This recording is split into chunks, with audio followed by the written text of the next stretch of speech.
கோவையில் Stanes Anglo Indian மேல்நிலைப் பள்ளியின் 163வது ஆண்டு விழா பள்ளி வளாகத்தில் வெகு விமரிசையாக நடைபெற்றது. கோவையில் நூற்றாண்டுகளை கடந்த பள்ளியாக அவினாசி சாலையில் உள்ள ஸ்டேன்ஸ் ஆங்கிலோ இந்தியன் பள்ளி செயல்பட்டு வருகின்றது.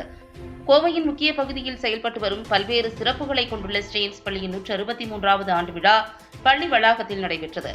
ஸ்டேன்ஸ் ஆங்கிலோ இந்தியன் பள்ளியின் தாளாளர் பிலிப் ஆர்.ஜே. பாவ்லர் தலைமையில் நடைபெற்ற விழாவில் பள்ளியின் முதல்வர் ஜான் ஸ்டீபன் அனைவரையும் வரவேற்று பேசினார். நிகழ்ச்சியில் சிறப்பு விருந்தினராக ஸ்வர்கா பவுண்டேஷன் நிறுவனர் ஸ்வர்ணலதா கலந்து கொண்டு மாணவர்கள் இடையே விடாமுயற்சி, தன்னம்பிக்கையால் எதையும் சாதிக்க முடியும் என கூறினார்.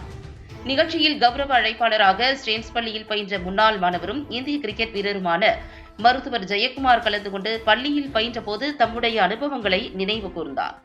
தொடர்ந்து நடைபெற்ற நிகழ்ச்சியில் பள்ளியில் சிறந்த மதிப்பெண்கள் பெற்ற மாணவர்கள் மற்றும் கலை நிகழ்ச்சிகள், விளையாட்டுகளில் சிறந்து செயல்பட்ட மாணவ மாணவிகளுக்கு பரிசு மற்றும் சான்றிதழ்கள் வழங்கி கௌரவிக்கப்பட்டனர். பின்னர் ஸ்டேன்ஸ் பள்ளியின் 2024-2025 ஆண்டிற்கான சிறப்பு மலர் வெளியீடு செய்யப்பட்டது. நிகழ்ச்சியில் ஸ்டேன்ஸ் பள்ளி நிர்வாகிகள், ஆசிரியர்கள், மாணவ மாணவிகள், பெற்றோர்கள் என பலர் கலந்து கொண்டனர்.